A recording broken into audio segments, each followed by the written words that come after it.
Hey guys, welcome to Concept and Coding, and this is Shrayansh, and today in the LLD video I am going to cover all the creational design patterns in just one video. So the different types of creational design patterns you know, right? Prototype, Singleton, Factory, AbstractFactory and Builder.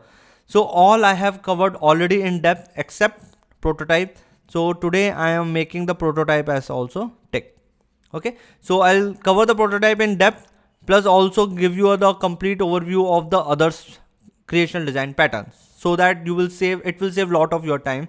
Okay, so let's understand this. What is creational design pattern? So very one liner, as you know, creational design pattern is responsible to create object, controls the creation of object, right? So now let's first start with the prototype pattern. This is the most simplest pattern out of all the 23 design pattern. Most simplest. Let's check it out. So why it is used? So it is used when we have to make a copy clone from the existing object. Now consider that existing original object is your robot. Okay, and this is very expensive object, very expensive object to create a robot. But now you wanted to clone this and do some minor modification. So you should avoid creating new classes, right? Just for the minor modification, right? So what is the best way is like, hey, whatever the original clone I have, whatever the original objects I have created, let's make a clone out of it and do certain minor modification. So if I want 100 different type of robots on, so let's say this is my base. Once I created the base, and this is creating a base is very expensive. Let's say I have created a base. Now I can clone it and do some certain minor modification that, okay, certain changes in different robots, right? So these are the clones. These are clones and this is original. Okay. So prototype pattern is, it is used when you have to make a clone from the existing object, and creation of an existing object is very expensive. Okay. Let's first understand the problem and then we will see a solution for it. So very simple thing. I have created one student class. Okay. Let's say student has certain instance parameter. I have already created, so let's say I have created only 3 instance variable. But let's say this student object is very heavy and lot of instance variables are present. So this is one constructor which is used to initialize this instance variable. So let's say I am creating first original. So this is my original object. Okay. So while I am creating an original object, it's very easy. I am creating a new student and pass my age, roll number and name. Age, roll number and name. Okay, my original student is created. Now from original, I need to clone it. How can I clone it now? So generally what we can think is, let's say I am creating a new object, a student, which I give it a name, a clone, and its values which I have to set, because all this object I have created, it has certain, let's say, properties. I want to copy that properties. Okay, I don't want to call those methods again to generate that property. Let's say something, I can directly use that property of the original and set into mine. So what I will do, whatever the clone objects I have created new, dot name from the original dot name, clone object dot age, original dot age, clone dot roll number, original dot roll number. But here if you see, one issue can come. I have put the roll number as private. So one problem is, like when you are trying to do a cloning by this, private members are only available within a class. Outside this class you cannot access it. Let's say even if the getter method, let's say you can create that, okay, instance variable is private, but I can expose one get roll number method. But let's say that is also private. There is no way to access this. How you will copy that? Okay, so this is one of the problem that in the current way of doing a cloning. Okay, there could be a certain instance variable which is private and there is no way to access that. How you will set those values to your clone object? Second problem you can easily identify from here is, here the client which is actually doing the cloning has to know about all this original object of it is creating. So in this case, student, it has to know about all the student object. Okay, it has name, it has age, it has roll number, all the things which it has to copy. Like, what about certain logic, like this student class has 100 instance variables, let's say age, roll number, name, address, like this, and out of this only 98 has to copy. 2 doesn't matter, it doesn't have to be copy. So how this client has to know that, okay, only 98 I have to copy, 2 I have to left. So means this client has to know about the exact student object, what all fields I have to copy, what all fields I have to leave. Okay, so this is the 2 problems in the existing cloning. Okay, now let's see how the prototype has resolved it. So first of all, what prototype told is this cloning logic, here I am doing, right, dot name equals to this. So this cloning logic should not be the responsibility of client. It should be the responsibility of the class itself, the original object which we are trying to clone. So in this case, so let's say this is our student class. Let's say another class I want to support this, let's say employee and some other class.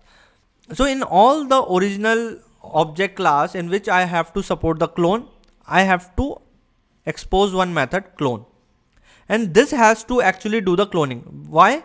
Because first of all, let's say in student class I am exposing the clone method, so all the private method it can also access it. That is one advantage. Second thing is, since this is the same class, it has also exposing the clone, it knows about itself very well. All the fields I need to do the cloning, all the fields I don't have to do the cloning.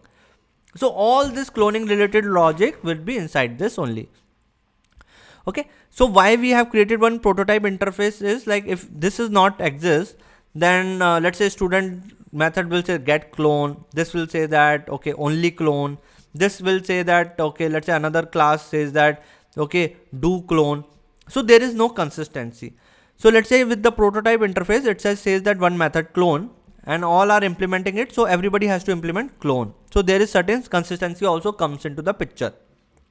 Okay, so now for all the classes which you have to support the cloning, what you can do is you can create one prototype interface and expose the method clone, and all the classes in future also which you want to support the cloning, you can implement that prototype, and inside that you have to implement the cloning. Okay, and now the client will just simply say that clone. Now let's see an example. Let's say I have a method prototype and I have exposed method clone. Now for student I need to support the cloning. So student implements prototype, so I have to implement the clone method. So now let's say this, in the main, first I created the original object, a student, new student, age, roll number and name. So my original object is created. Now I want to do a cloning. So I want to clone a clone object. Now see how I am doing it. Original object. So whatever the original object you have, now it is taking the responsibility of dot clone. So this will call, and it will create new student. Hey, create a new object, the student, but with all my properties, age, roll number, name. So it will set all these properties. So now here if you see that now client doesn't have to worry about all the private parameters.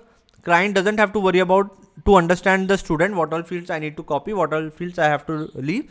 All this logic this student class can take it. Okay, very, very simple. This is known as prototype design pattern.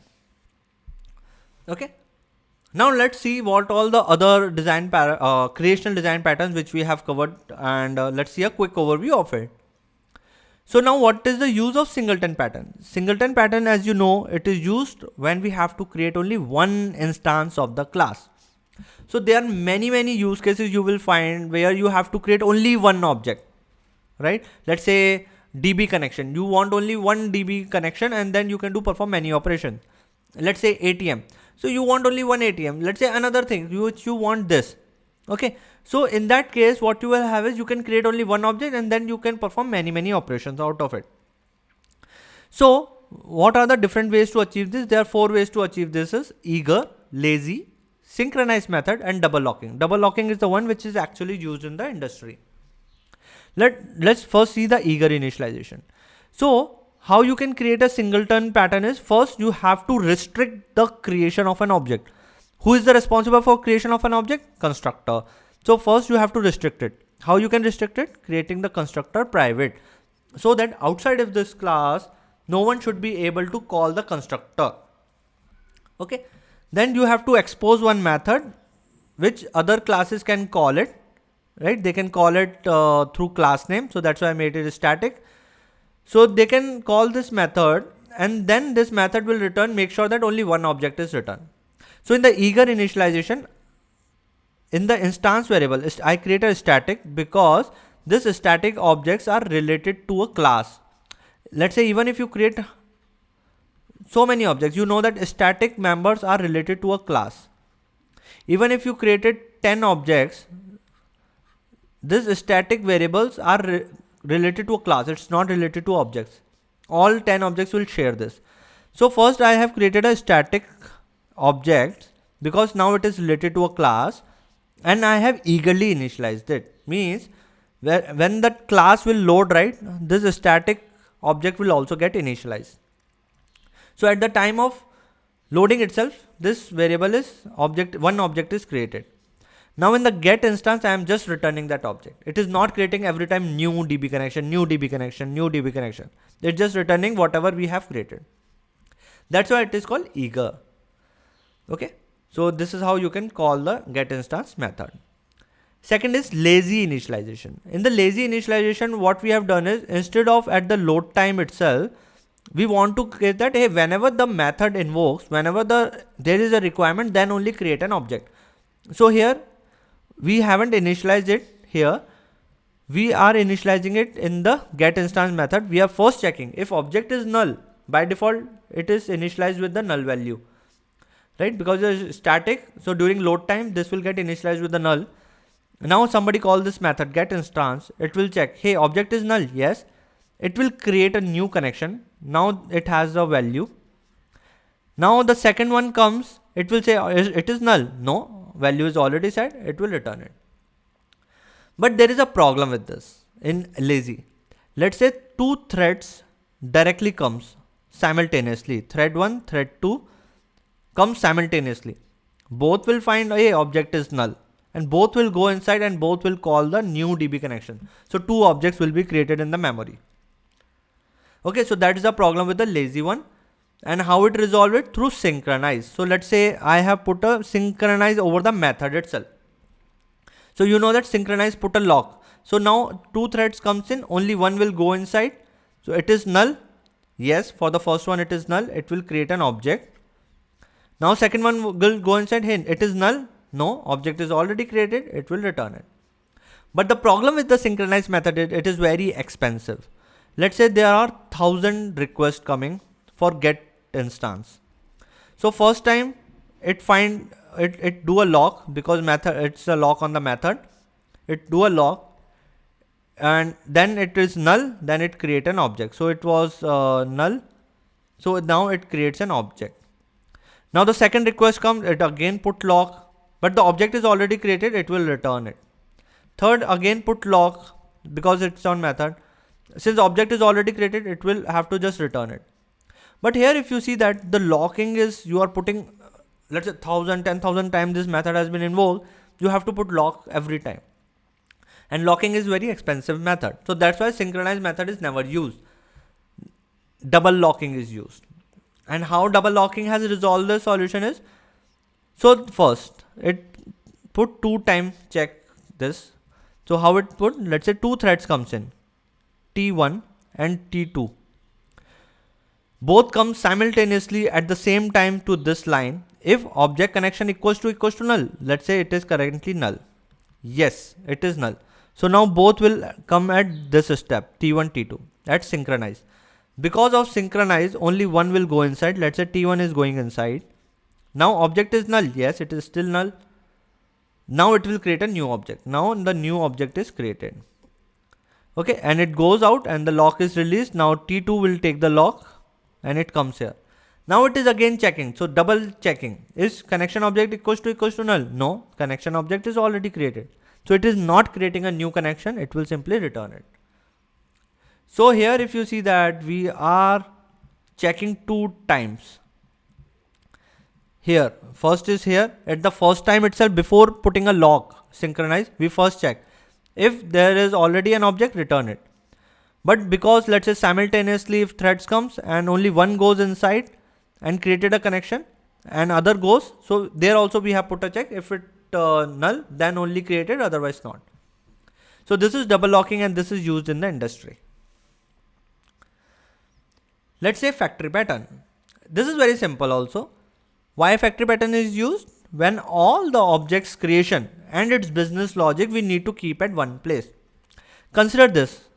Let's say this is the object relationship you have in your class. There is no factory as of now. What problem it can come? So let's say there are thousands classes spread, class 1, class 2, class 3, class 1000. And they are using these objects. Let's say it is using new circle, new square. It is also using new circle. It is using new rectangle. First problem which can come in is like, let's say you want to change the logic of this creation of this circle. You want to have one condition. If certain condition is specified, then you have to call the circle. Now what I have to do is on all the classes, all the places where the circle object is initialized, I have to put that condition. If certain condition initialized, then only created. If certain condition initialized, then only created. So you can only understand this from this example itself, that if the object creation logic is spread across your component, and if any change required in the logic of the creation, you have to change in all the places. So that's where factory pattern says that, hey, I will keep all the logic within my class, and if any change required, you have to change only at one place, not at 100 of places. Okay, how? Let's see this. So I have created this structure. So I have a shape. Shape has certain method, let's say compute area. So now let's say shape has a circle, a square, rectangle. So I have a square, it is computing the square area. I have circle, it is computing the circle area. You can have another which is computing the rectangle area. Now I have created a shape factory. Now I have created a shape instance factory, and it has one method which is taking the responsibility of creating the object. So now in the input, based upon some input, okay, client wants circle object, I am creating a circle.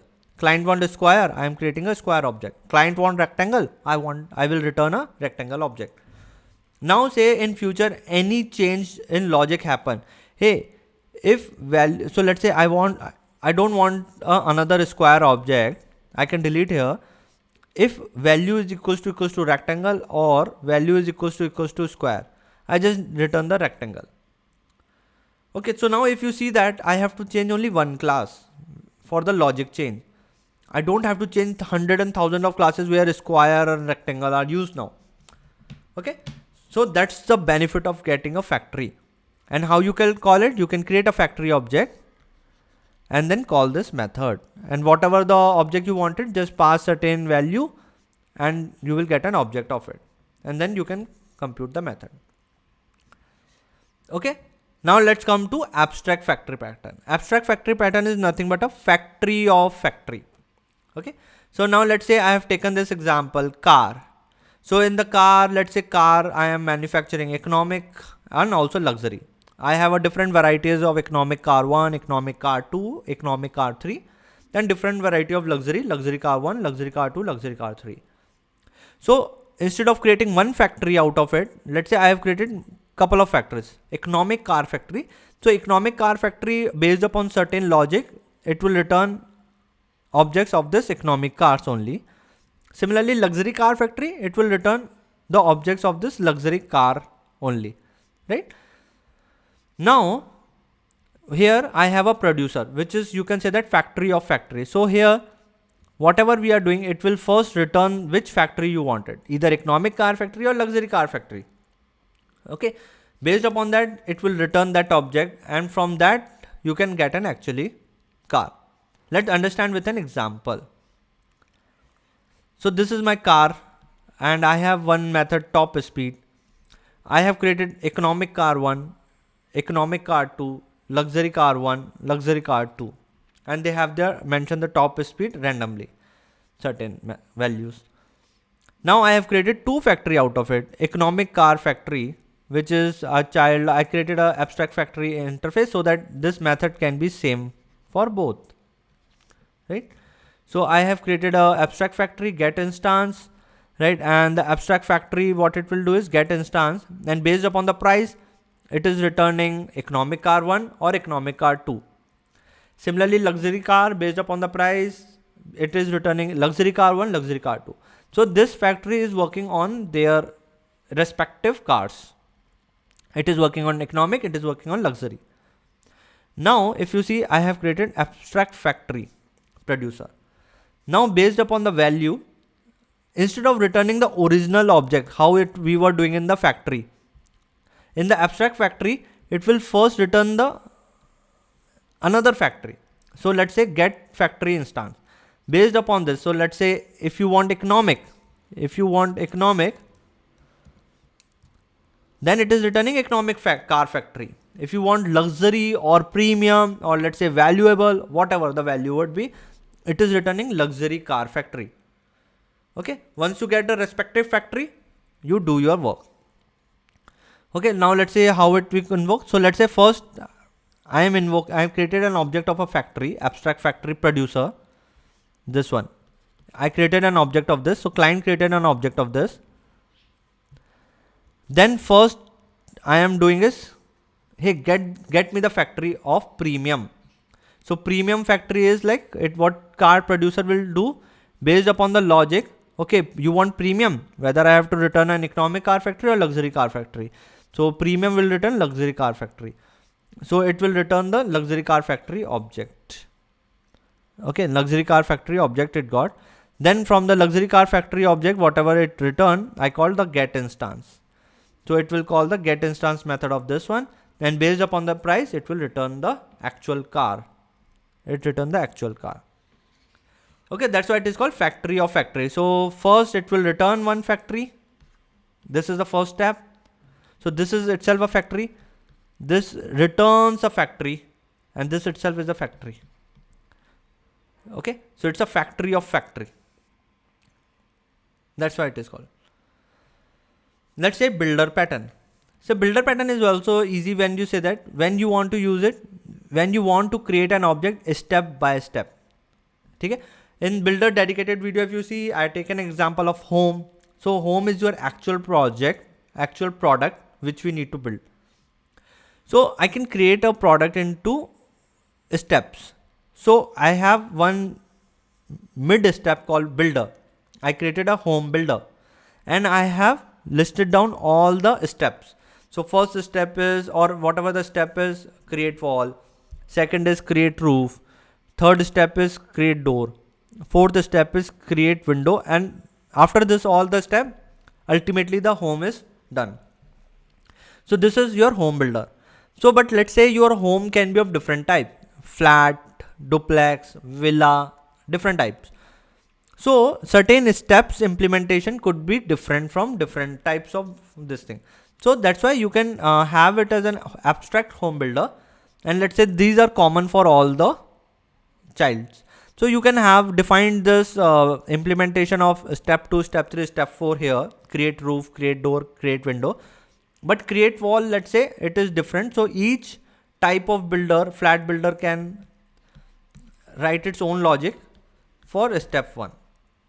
Right? So that's why we generally home builder keep it as an abstract, so that in future any type of home builder or any type of value comes, you can extend it and override the behavior.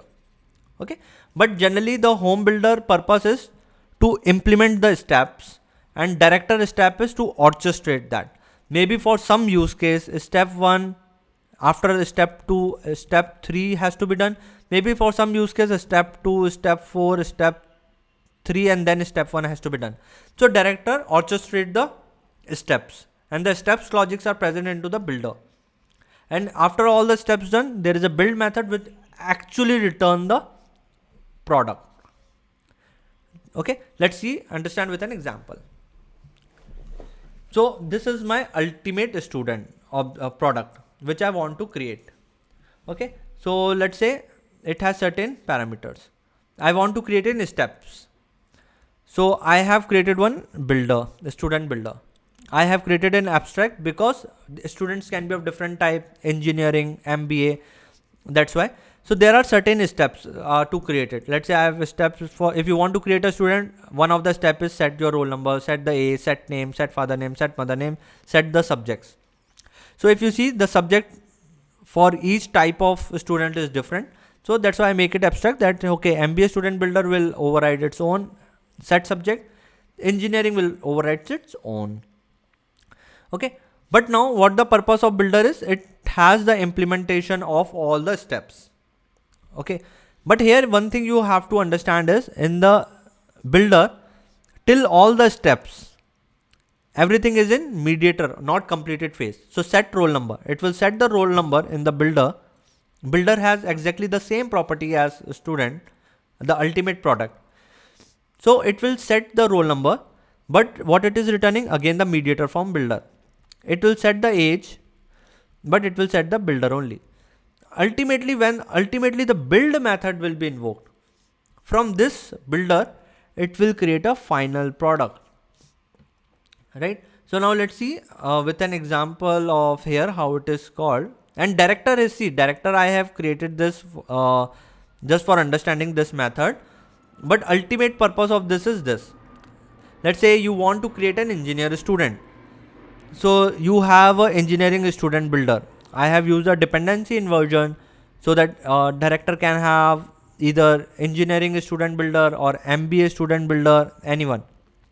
Right? Based upon whatever the client wanted.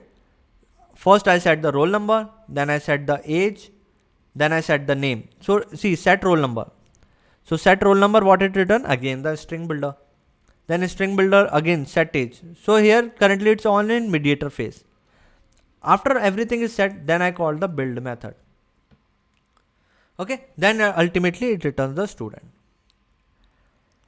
So let's see this. So first I created a director object for engineering student builder. I created another object with MBA student builder. Okay, and then I called, okay, object one dot create a student. Let's create a engineering student builder. So it got a create a student and it say that okay, this builder is engineering or MBA. Object one is your engineering. So it calls the engineering one. Create engineering student. So engineering student builder, now it will set roll number, set age, set name, set subject. So till it is here, it is in a mediator form. And ultimately I set the build. And when you set the build, it will create a new student and pass this builder to an ultimate object. And from there, it will create a original student and return it. So the complete in-depth of builder I have already explained, dedicated video. This is, I want to give you a quick remind and overview. What was builder pattern? Step-by-step creation of an object. But yes, for each of this one, you can check out the dedicated video. And if in prototype you have any doubts, like it's a very simple, and please feel free to ping me also. And all this UML coding and all, I have given the description in the, given this in the description section. You can check out, you can download it if you require. Okay guys, if there is any doubt, let me know. Have a good day. Bye.